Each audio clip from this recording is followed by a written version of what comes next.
Hi guys, magandang hapon sa inyong lahat. This is Ariel. I've been a seller of Lazada for 6 years now. I started in 2014, and I've heard that some of you um, are eager to sell on Lazada but don't know how. Dito po, tuturuan ko po kayo kung paano po magsimula ng negosyo nila sa Lazada. Isa ating pong training sa ngayon ay ating pong i-chop lang po natin itong discussion natin. So, tuturuan ko po kayo kung paano mag-create ng account, kung paano anong mga kailangang information na kailangan para ma-set up ang profile nila with Lazada, and then on how to create an ads or listings with Lazada. Okay? To start with, let's open up our website here, lazada.com.ph, and then to start selling on Lazada, you'll just have to select this option right here, sell on Lazada. You'll just have to click that, and then you will see two options here. For individual who does not have a business permit yet, please choose sign up now. Lazada Mall, this one is usually applied sa mga branded po, no? Mga branded na usually nakikita natin sa mall. If you're, like, for example, Bose or Sony, Samsung, mga ganon. Sa atin pong bilang individual seller, with business permit or without business permit man, pipiliin po natin ang marketplace. So, i-click po natin sign up now. And then, dito po sa account type, dalawa pong pagpipilian natin.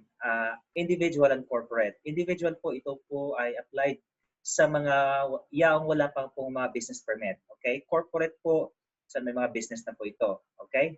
So in this example, pipiliin po natin yung individual. So Philippines, naka-default po siya. Mobile number po, enter po natin mobile number natin dito na gusto natin gamitin bilang contact number ni Lazada para sa atin. Slide, tapos po after po natin ma-enter ito, for example, ito po 09156, try po natin. Kapag na-enter na po natin ang contact number natin, sobrang number.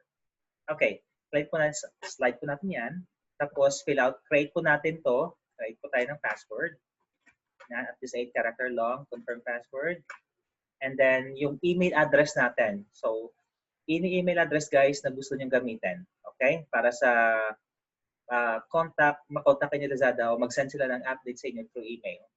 Tapos ano pong pangalan ng shop nila na gustong ipangalan sa Lazada.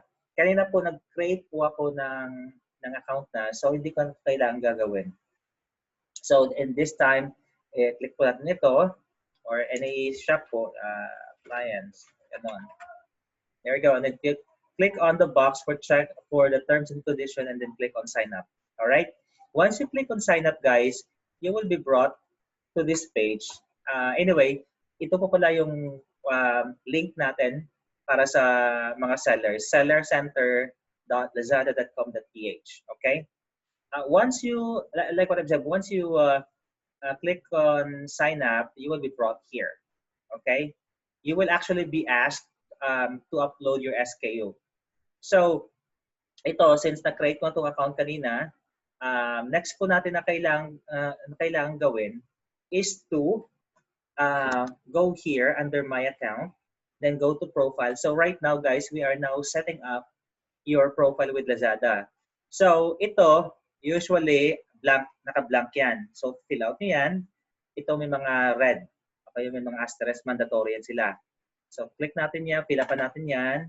Tapos, holiday mode, wag nyo naintindihin yan. Tapos, business information.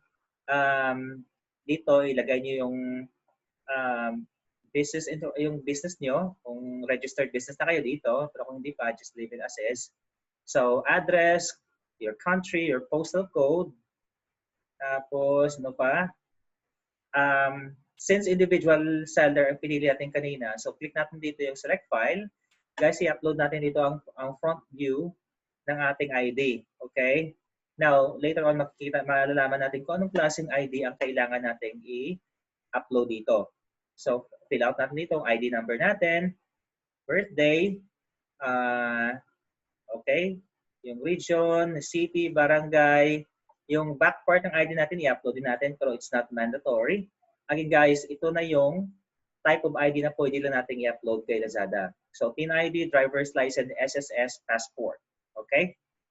And after that, you go here, bank account, you have to input your bank account information. Okay? So, complete na inyo yan. Fill out nyo to. Yan, kung anong klaseng bangko ang meron kayo dito. Alright? Anong purpose nito, guys? Ang purpose nito ay dito ipapadala ni Lazada lahat ng ang payout niyo. Okay? Dito na nila ipapadala ang payment. So, warehouse address. Ang warehouse address natin, guys, very important ito kasi dito nila pipick upin yung mga items natin o yung mga orders natin. Sa kaso ko, yan, kanina sinat up ko na ito during account opening process. So, ito na yung address ko, ito yung contact number ko, at saka yung email address na ginawa ko para sa kanina. Return address, guys, it's very important as well na meron tayong return address. Usually, pwede natin gawin ang return at saka pick-up address o warehouse address natin na pareho lang yung address. Pwede rin natin silang paghiwalayin. Depende kung anong gusto nyo. Alright? Pagkatapos niyan, kailangan din natin mag-create, guys, ng seller logo. Okay? This is to represent our company. Ito kanina create na ako ng example. So, ito yung example na logo ko. Alright? Commission, di na kailangan yan. Ito, guys, hindi naman na ito kailangan. Okay? Holiday mode, guys, ito, kailangan, the only time na kailangan natin siya is kung tayo ay let's say, every Saturday, let's say, ang operations natin is only Monday to Friday, and then Saturday and Sunday, hindi tayo nag-ooperate. Or if you are in a, kumbaga, kung walang kang tao na nag-aasikaso ng business mo during a span of time, kailangan nyo guys i-activate. Okay? Kailangan nyo i-activate yan para hindi kayo pasukan ng mga orders. Alright? So, after nyo ma-set up ito, let's go back here. Let's go to user management. Ayan. Actually, hindi man na ito gaano kailangan user management. Account settings. Okay. So, dito tayo pwede mag-update ng contact information natin, yung email address. Pwede natin i-update ang contact number kanina na ginawa natin during account opening process. Change profile photo. Pwede rin tayo mag-update dito. And change your password as well. Okay? One last thing is the chat settings. Guys, very important ito ang chat settings. Ang purpose kasi nito, kapag nag-chat ang customer sa inyo, pwede kayo mag-reply. Pwede kayo mag-reply. Actually, you can create an auto-reply dito. Kapag pag-chat ni customer ng hi, magkano po ito?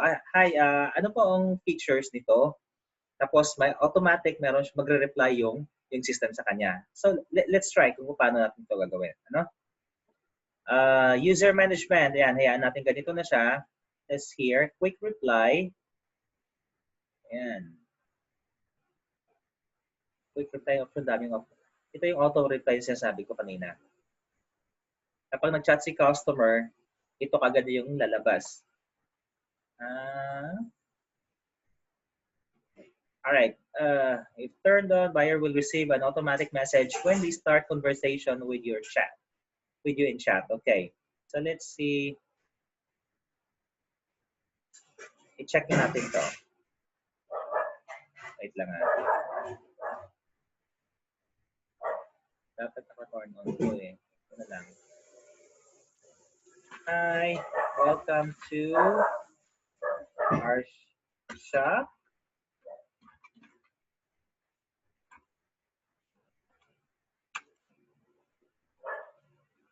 We usually reply within 5 minutes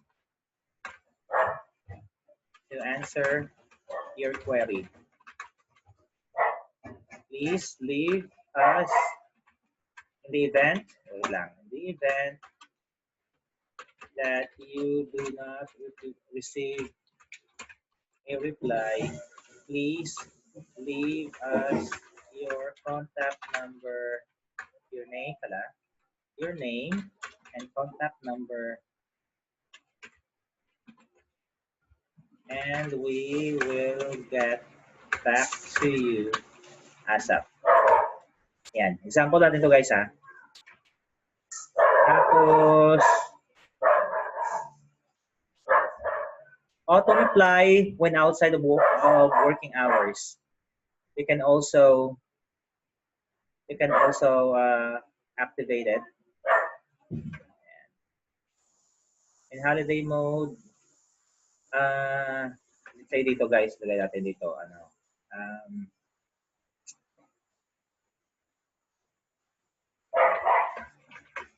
hi, or hello.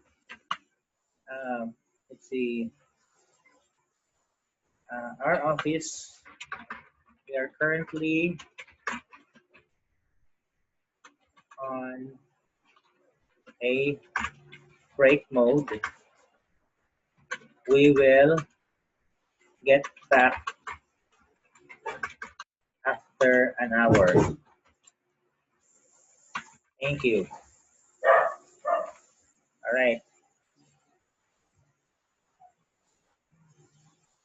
I'm sorry, mali pala. Auto-reply when outside of working hours. Usually, well, sabagay, pwede rin itong during break time or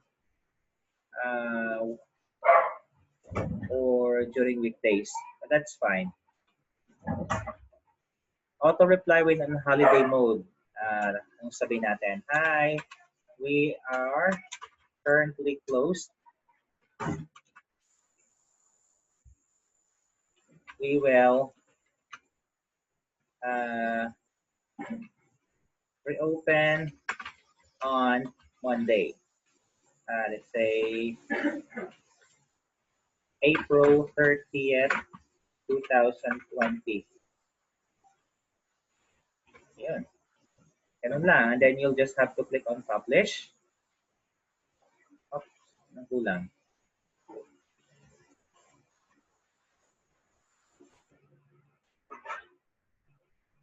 Wait lang. Action chose 3 out of 9 action. Oh my God.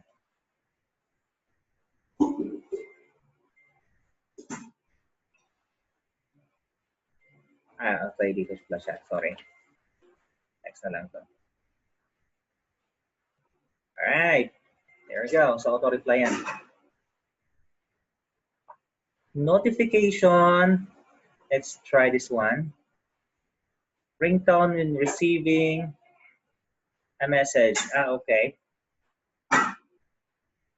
Switch on lang siya, submit.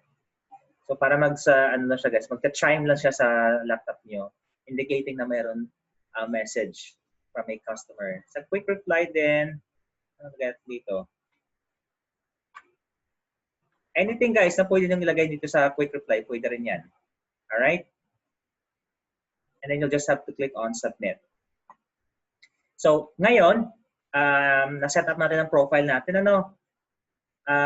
There's another one guys. Ito yung page decoration. Dito guys, kailangan nating pagandahin ang shop natin sa Lazada. It has a big impact for the customer. Na once nakita nila yung shop natin ay maganda, ibig sabihin na usually iniisip nila reliable ang seller na ito, or kumbaga maasahan, maganda siguro ang service nila. So it's very important na pagandahin natin ang shop natin with Lazada. So I suggest po na magkaroon kayo ng sariling graphic designer niyo, or kung marunong naman kayo mag-design, then you can go ahead and do that. Otherwise, you'll just have to hire for a graphic designer. So dito guys, mag-create kayo ng iba't ibang design na gusto niyo para sa inyong store. Example natin, tingnan natin. Silipin natin sa ibang seller ni Lazada. Check natin sa Lazada Mall. Usually maganda itong mga design na dito eh. let's see. Fukuda. Ayan. Tayo si Fukuda. Ayan. Tingnan nyo. Ang homepage nila, kapag pumunta ang customer sa homepage nila, ito kagad ang bubungad sa kanila eh.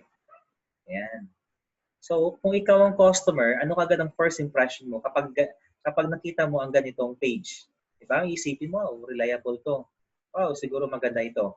Maganda siguro ang service ng seller na to. Ayan. So, ganito siya guys sa maging kalalabasan. Alright? So, page decoration, mayroon na editor. May editor tayo, may store categories. So, content generator. So, I'm not gonna discuss all this kasi masyadong mahaba ito. We will now proceed on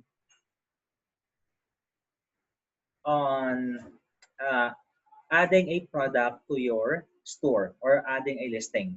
So you go to products, add products, and then dito guys, yan, ito siya.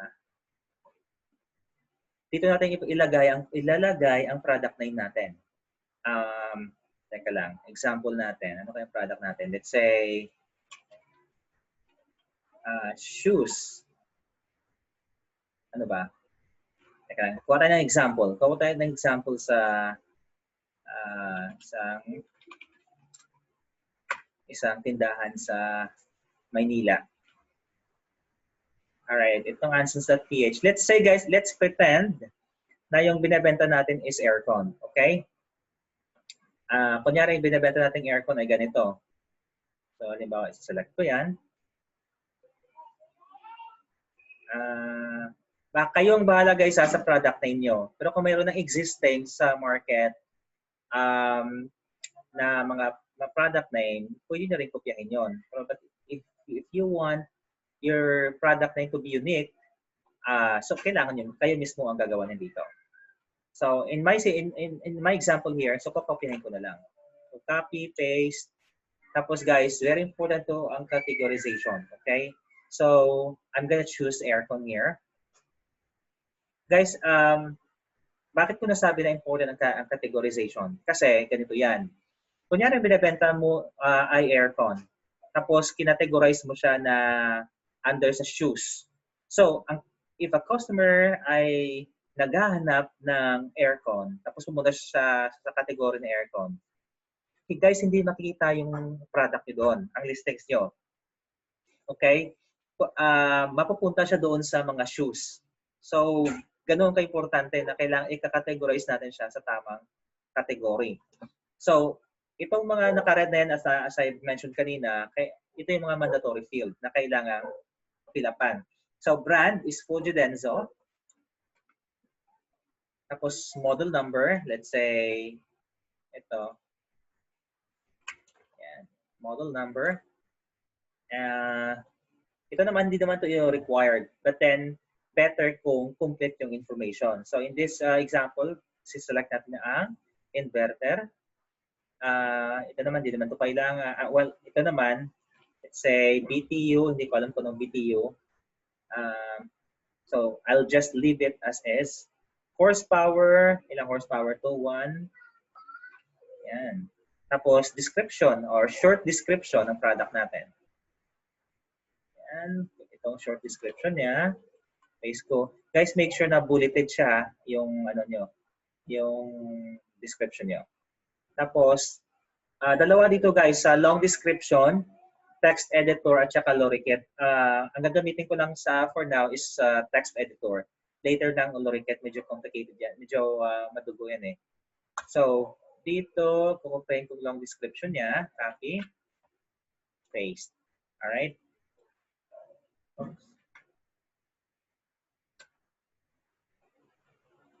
Ayan. And then, click on apply. What's in the box? 1 unit aircon, 1 unit remote control, 1 user manual, 1 warranty card. Okay. So depende yan guys kung ano ang laman ng package ng product na binebenta nila at iyon ang ilalagay nyo dito. Okay? Para may idea si customer kapag tinanggap niya, ay, ito palang inclusion na makukuha ko sa loob ng package. Alright? Color, of course, white for the aircon. Tapos upload natin guys ang image. Guys, merong standard sizing si Lazada ha. 300 by 300 ang minimum and 5,000 by 5,000 pixel ang maximum. If you go below or beyond 5,000, if you go below 330 and beyond 5,000, i-reject siya ng system. So ngayon, kukopihin ko na lang yung image dito. Copy, maximize ko to. Ito kasi dito sa Ansons, 500 by 500 yung size ng image nila. So I'll just have to click on upload. Guys, yung media center, I usually don't do the media center, but if you want to save, if your images are saved in the media center, you can use this one as well. But for me, I usually do the saving in a hard drive. So I click on upload. Tapos hanapin ko lang yung image na sinave ko. Ayan. If you have multiple image, guys, actually required ni Lazada sa atin at least minimum of 3 images. Alright? At least. Mayroon tatlong image na different in different angle. Maximum of 8. Alright? So for sa example ko, I'll just use one. Use a different thumbnail. Wag na. Let me check kung makakanap tayo ng ibang angle. Okay. Naka-side siya, di ba? Ay, ito. Meron naka-front. So, save image as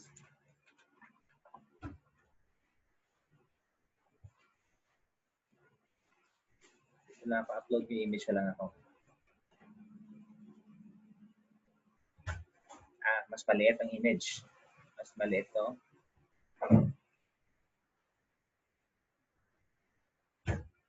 So, kung maliit ang image, guys, kailangan sa Google ako kahanap. Google.com.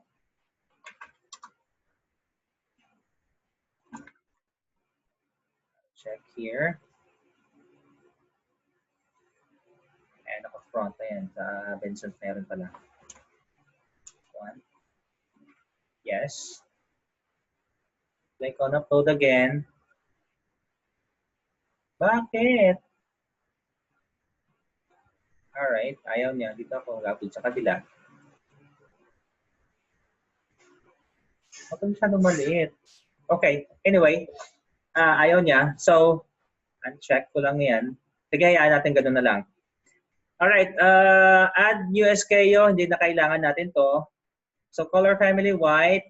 Provide installation. It's up to you kung gusto mag-provide ng installation. Price, let's say 10,000 kunyari ang SRP niya. Alright? Well, magkano dito ang SRP? Usually, lagyan natin 20,000 kunyari. Special price, guys. Ang special price, ang function nito is, ito yung sale price. Okay? So, let's say 20,000 SRP niya, di ba? Suppose, special price natin or discount natin siya ng 18,500. Okay? So, kailan magsisimula ang promo? Let's say today. Tapos, kailan siya magtatapos? Let's say, until May 31, 2020. So, click OK, and then confirm. Alright? Now, quantity, ilan po ba ang stock natin? Let's say 10. SKU, usually guys, this is used for internal internal use lang ito sa ng mga seller. If you leave it blank, the system or Lazada system will automatically assign an SKU for you. Okay? So in this example, I'll just use ABC 0. Kunyari. Tapos shipping, pwede nyo itong iwanan na lang to. Okay? Hindi man yung record yan. Warranty guys, kung nag-offer kayo ng warranty sa product nyo, please indicate nyo dito. Okay? So I'll use local warranty o local manufacturing warranty. Depende sa warranty na binibigay niyo sa inyong customer. So and then ilang taon? 1 year. Usually sa mga appliances naman, o sa mga electronics, 1 year warranty naman yan. Okay, so warranty policy, you can put in kahit anong gusto nyo dyan. Kung anong gusto nyo mangyari sa warranty. So, guys, sa package weight, maximum na pwedeng tanggapin ng system is 50 kilogram. So, in this example, let's say 45 kilogram. Package dimension, guys, yung sukat ng package, okay? Yung gross package, okay? Yung gross na package dimension. Let's say 60 by 45 by 30. All right? 30 pala by 45. Okay. Guys, very important na kailangan nating ilagay ang correct dimension at saka weight. Why? Let's say, for example, ang binebenta mong product ay nagkakahalaga ng 1,000. Alright? Let's say, sabihin natin plancha. Ngayon, dahil mali ang inilagay mong dimension niya at saka weight, ang naging shipping fee, kasi binabayaran ni customer ang shipping fee. Ang babayaran ni customer na shipping fee ay mas malaki pa pala kumpara doon sa item na binibili niya. Okay? So, let's say, sa pag-check out ni customer, nakita niya ay ang shipping fee pala is 20, lumalabas na 2,000, samantalang 1,000 lang naman ang cost ng product. So, mas mahal pa ang shipping fee kumpara doon sa product niya. So, kaya this is very important na kailangan natin i-fill out na correctly itong package dimension. Okay, once done, you simply click on submit. Ayan. So, successful siya. Now, if you want to add new product, you'll just have to click the button. Otherwise, click done. Guys, lahat ng mga na-create nating listing, automatically pupunta siya sa inactive. Okay? Pupunta siya sa inactive. Under siya ng quality pending, quality approval pending. So, check natin ha. It takes a few minutes bago siya ma-approve. Alright? Nandito siya. Once na ma-approve na siya, makikita mo siya dito agad sa live 2. Maging 2 na yan siya. Alright? So, that's it. That's it lang sa ganun na kadali or ka-easy na mag-create ng account with Lazada, set up ng store profile nila, ang decoration, at saka mag-create ng listings. Later sa part 2 ng ating discussion, i-discuss ko sa inyo ang advanced, ang advanced na technique sa pag-upload. Kung marami kayong product na kailangan i-upload, mayroong paraan na mabilisan tayo mag-upload ng inyong mga product. Alright? For now, ito lang muna ang pag-uusapan natin. And if you have questions, please feel free to comment or to comment on this video. And also, please don't forget to subscribe in my YouTube channel, guys. Okay? So, thank you so much for watching, and I hope to see you soon sa ating next na discussion. Thank you so much and have a good day.